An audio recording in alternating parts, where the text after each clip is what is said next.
नमो अरिहन्ताडं नमो सिद्धाडं नमो आयरियाडं नमो ओवज्झायाडं नमो लोये सव्यसाहुडम् मंगलम भगवान वीरो मंगलम गौतमो गणी मंगलम कुंद कुंदार्यो जैन धर्मोस्तु मंगलम सर्वमंगल मांगल्यम सर्वकल्याणकारकम प्रधानम सर्वधर्माणां जैनम जयतु शासनम जैनम जयतु शासनम न मे समय साराय स्वानुभूत्या चकासते चित्स्वभावाय भावाय सर्वभावान्तरच्छिदे वन्दितु सब सिद्धे ध्रुवम अचलम अड़ोवमम गदिम पत्ते वोच्छामि समय पाहुण मेणमो सुध केवली बड़िदम सुध केवली बड़िदम।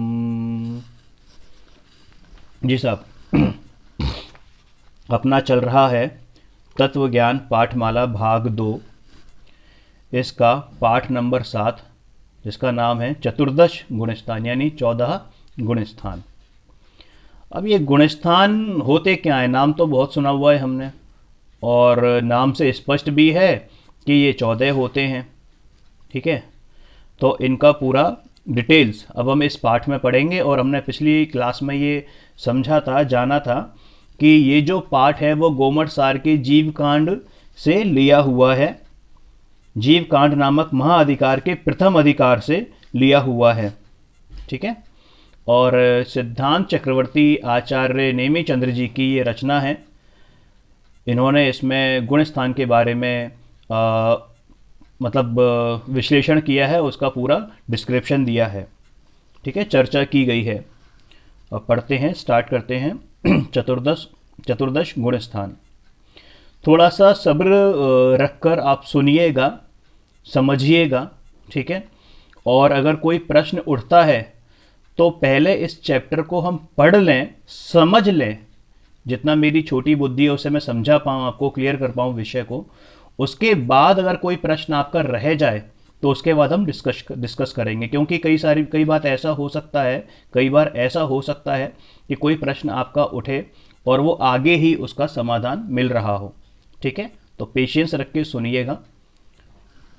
हाँ जी, क्या लिखा है कि सब जीवों के पांचों भावों में से यथा संभव किन्हीं के 2, किन्हीं के 3, किन्हीं के 4 और किन्हीं के 5 ही भाव होते हैं। ठीक है, औपशमिक, क्षायिक, क्षायोपशमिक, औदैक और पारिणामिक। ये हमने 5 भाव जब पढ़े थे, जीव के 5 असाधारण भावों के बारे में जब हमने पढ़ा था पिछले तत्व ज्ञान पाठमाला भाग 1 में 5 भाव जब पढ़े थे हमने, तो हमने इसके बारे में काफ़ी कुछ पढ़ा भी था। याद है किसी को?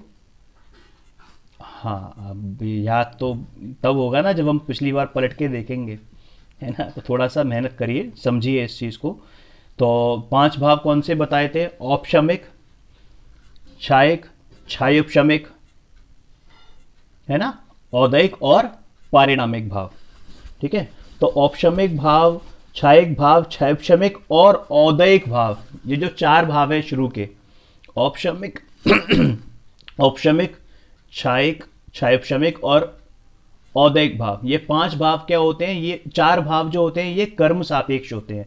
कर्म सापेक्ष का मतलब होता है कि कर्मों के उदय के अनुसार होते हमारे स्वभाव में ही हैं, हमसे ही निकलते हैं ये, लेकिन ये कर्मों के अधीन होते हैं, है ना। जो विशुद्धि बनती जाती है उसके, ये जीवों के निज भाव हैं। इनमें प्रारंभ के 4 भाव निश्चय नय से स्वयं जीवकृत होने पर भी व्यवहार नय से यथा योग्य कर्मों के उपशम, क्षय, क्षयोपशम और उदय को निमित्त कर होते हैं। हमने निमित्त उपादान पढ़ा, हमने ये समझा कि निमित्त क्या है, उपादान क्या है। उपादान मेरे में ही रहता है, निमित्त जो उस समय मौजूद होते हैं, उस समय प्रेजेंट होते हैं, तो मात्र उन पर आरोप आता है कहने के लिए। ठीक है, तो ऐसे ही ये भाव जब अंदर से आते हैं या जब उदय में आते हैं, है ना, तो कर्मों का उदय मात्र निमित्त होता है। क्या होता है? मात्र उदय होता है। ठीक है, तो क्या कहते हैं कि जब कि यथा योग्य कर्मों के उपशम, क्षय, शेषम और उदय को निमित्त कर होते हैं, इसलिए इनकी औपशमिक, शायिक, शायपशमिक और औदैक ये संज्ञाएं सार्थक हैं। संज्ञा मतलब ये नाम सार्थक हैं, क्योंकि ये कर्मों के औपशमिक, कर्मों का दबना, दबना मतलब क्या, आपको उदाहरण दिया था कि एक मैले पानी से भरी हुई बाल्टी है, उसमें आपने फिटकरी डाली, थोड़ी देर तक स्टेबल रखा और उसमें जो गंदगी थी वो क्या हो गई, नीचे बैठ गई, ऊपर शुद्ध पानी रह गया। ठीक है, लेकिन उसमें से गंदगी क्षय नहीं हुई है, यानी अभाव नहीं हुआ है, अभी गंदगी का सद्भाव तो है लेकिन उदय में नहीं आई है, उदय में नहीं है, यानी कि ऊपर का पानी आप इस्तेमाल कर सकते हो, वो शुद्धता है, दिख रही है शुद्धता, लेकिन अभी क्षय नहीं हुई है, अशुद्धता क्षय नहीं हुई है। शुद्धता दिख रही है लेकिन अशुद्धता क्षय नहीं हुई है, दबी हुई है, यानी कि कर्मों का जो कर्म है वो क्या हुए हैं, दबे हुए हैं, सत्ता में तो पड़े हैं पर उदय में नहीं आएंगे। ठीक है, फिर जो क्षायिक होते हैं उसमें क्या होता है कि उसमें से गंदगी निकल गई, आपने क्या करा, बिल्कुल छान लिया, यानी कि छन्ने से छाना उसको, फिर आपने उबाल दिया, फिर जब वो पानी है वो क्या है, बिल्कुल शुद्ध है, उसमें क्या है, जरा सी भी गंदगी नहीं है, इम्प्योरिटीज नहीं है, मिट्टी का एक कण भी उसमें अब मौजूद नहीं है, तो उसमें क्या हो गया, कर्मों का, वैसे ही कर्मों का क्षय हो गया, यानी नष्ट हो चुके हैं, अब वो जब है ही नहीं तो वापस तो आएंगे नहीं, है ना। तो फिर और दूसरा है क्षैपशमिक, यानी कि कुछ निकल गई कुछ रह गई, कुछ निकल गई कुछ रह गई। ठीक है, तो उनमें भी ये चीज होती है कि भाई जरा सा हिलाओगे तो वो आएंगे। ठीक है, औपशमिक में तो ये है कि जरा सा हिलाओगे तो पूरे में फैल जाएंगे, दोबारा गंदा हो जाएगा। क्षैपशमिक में ये होता है कि जरा सा हिलाओगे तो जितना क्षय हो गया वो तो हो ही गया है, लेकिन जो अंदर पड़े हुए थे वो वापस उदय में आने की संभावना है, और वो आते भी हैं, नियम से आते हैं। ठीक है, और औदैक क्या है, औदैक तो मतलब उदय ही उदय है, उदय ही उदय है, उदय ही उदय है। ठीक है, तो ये बताया है। तथा प्रत्येक जीव के, अब ये तो चार भावों की बात हो गई। ठीक है, अब प्रत्येक जीव के, प्रत्येक जीव निगोद से लेके और सिद्ध भगवान तक की अवस्था के पांचवा यानी कि पारिणामिक भाव होता ही होता है, सदैव विद्यमान रहता है। हम में भी है, निगोद में भी, यानी amoeba, paramecium, bacteria, yeast, corona, dengue सब जगह है। ठीक है, और यहां तक कि सिद्ध भगवान में भी ये पारिणामिक भाव होता है। अब इसको पारिणामिक क्यों कहते हैं, तो ये बता रहे हैं कि प्रत्येक जीव के अनादि निधन, यानी कि अनादि से चलती आ रही है, इन्फिनिटी, सिंस इन्फिनिटी ये चलती चली जा रही है और अनंत तक रहने वाली है। ठीक है, कभी क्षय नहीं होगी, तो इसलिए कहते हैं अनादि निधन एक रूप और एक ही रूप में रहता है, कभी भी चेंज नहीं होता कि कम हो जाए कि साहब मेरे में मिडिल में रहे, मीडियम क्वांटिटी में रहे, और निगोदिया वालों के इतना इतू सा रहे, इतना सा, और सिद्ध भगवान के अनंत रहे, ऐसा नहीं हो सकता, है ना। जितना सिद्ध भगवान के पारिणामिक भाव है उतना ही मेरे में है, उतना ही निगोद में है। आई बात समझ में। कर्मोपाधि निरपेक्ष, यानी कि कर्मों की उपाधि से निरपेक्ष, निरपेक्ष का मतलब जिससे अपेक्षा ना हो, यानी कि उनका कोई भी कर्मों का कोई भी इंटरफियरेंस मेरे पारिणामिक भाव में नहीं होता है, त्रिकाली रहता है, कम ज्यादा नहीं होता है। कर्मों का उदय आए नहीं आए, मैं सिद्ध भगवान बन जाऊं, मैं निगोद में चला जाऊं, तब भी पारिणामिक भाव ज्यों के त्यों रहते हैं, कर्मों का रंच मात्र भी उनमें इंटरफेरेंस नहीं है। Got it. सहज स्वभाव की परिणाम संज्ञा है, सहज स्वभाव, यानी जो मेरा सहज स्वभाव है वैसा परिणाम परिणाम का मतलब भाव। ठीक है, तो ऐसा भाव मेरा सहज स्वभाव, जो मेरा खुद का भाव है सहज रूप से, जिसमें उदय हो ना हो, उदय किसका, कर्मों का उदय हो ना हो, कोई फर्क नहीं पड़ता, कोई भी मेरे को डिस्टर्ब नहीं करेगा, कर्म भी डिस्टर्ब नहीं कर सकते, ऐसा मेरा भाव, ऐसा परिणाम उसको कहते हैं उसको कहते हैं पारिणामिक भाव। क्या बोलते हैं? पारिणामिक भाव। ऐसा परिणाम ही पारिणामिक भाव कहलाता है। ये दोबारा बता रहे हैं, हमने वहां पर पढ़ा था 5 भाव में, थोड़ा सा पढ़िएगा, रिवीजन करिएगा। ठीक है। फिर कहते हैं कि प्रकृत में गुण शब्द द्वारा इन्हीं भावों का ग्रहण हुआ है। ठीक है। यानी कि कहीं आपको अगर गुण मिलता है, गुण शब्द लिखा हुआ आता है ना, गुण गुण, तो वो कहाँ आता है? इन्हीं भावों का ग्रहण किया हुआ है। जो गुण होते हैं, यानी जैसे गुण स्थान की जो बात हो रही है, किसकी बात हो रही है?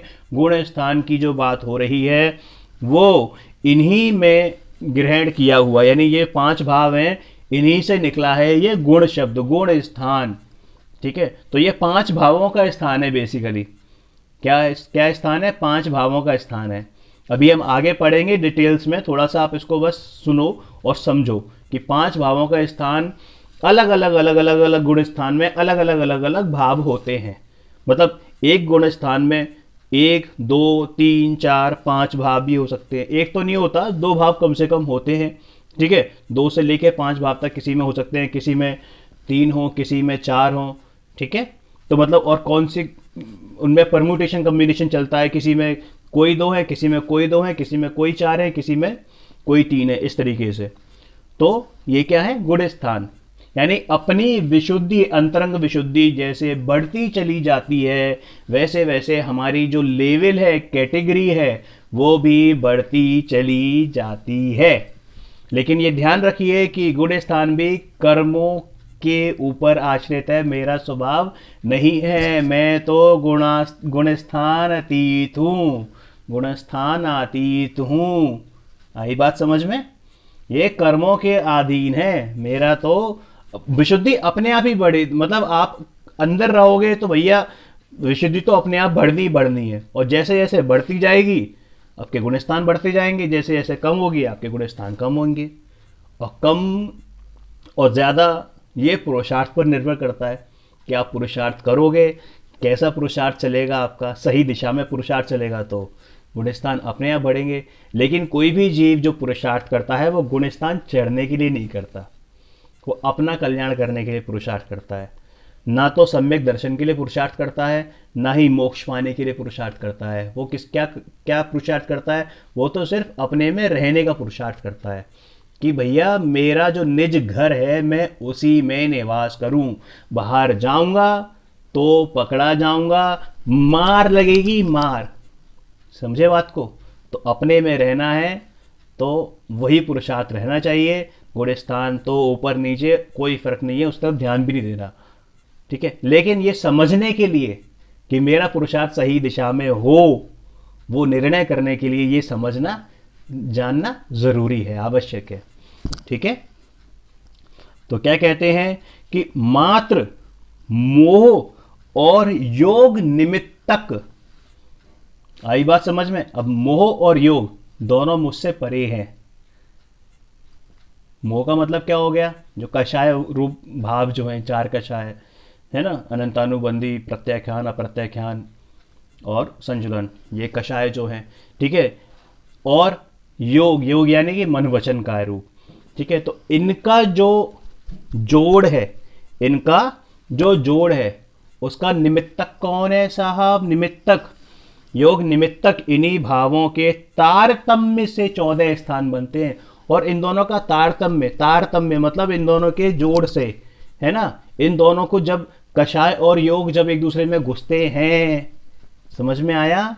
घुसते हैं तो क्या होता है? इनसे ही जो स्टेजेस हैं, लेवल्स हैं गुणस्थान के, वो कम ज़्यादा होते हैं। जितना ज़्यादा तारतम्य होगा उतना कम गुणस्थान होगा, जितना कम तारतम्य होगा कम होता जाएगा और अंत में हम इनसे भी दूर हो जाएंगे। तो वो क्या होंगे? गुणस्थान अतीत हो जाएंगे, यानी कि सिद्ध अवस्था प्रकट हो जाएगी। एक बात आगे बढ़ने से पहले मैं बता दूं कि गुण स्थान मात्र संसारी जीवों के होते हैं, सिद्ध भगवान के गुण स्थान नहीं होते, वो गुण स्थान अतीत होते हैं।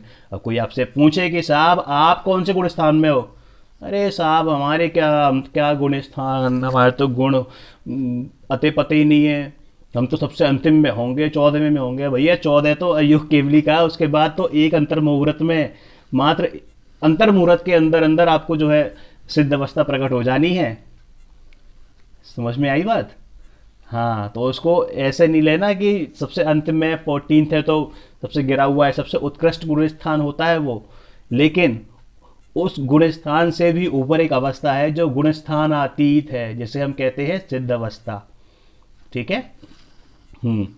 अब इनके नाम दे रखे हैं, नाम याद रहें तो ठीक, ना रहें तो कोई टेंशन वाली बात नहीं है।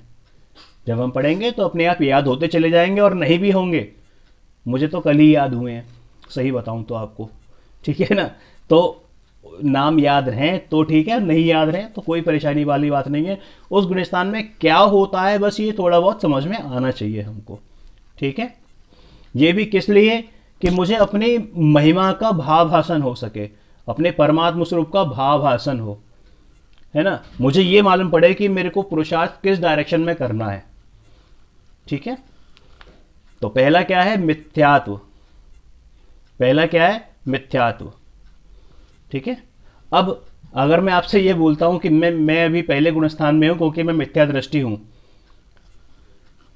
वो बात सच हो या सच है, लेकिन अगर अपने आप को ये मानते हैं हम कि मैं मिथ्या दृष्टि हूं, तो ये भी क्या है? मिथ्यात्व ही है। ये भी मिथ्यात्व ही है, क्योंकि ये जो मिथ्या दर्शन है ना, ये भी पर्याय है। और हमने निमित्त उपादान में क्या पढ़ा था? द्रव्य दृष्टि। द्रव्य दृष्टि मिथ्यात्व में नहीं आती, द्रव्य दृष्टि तो अपना विषय है। ठीक है।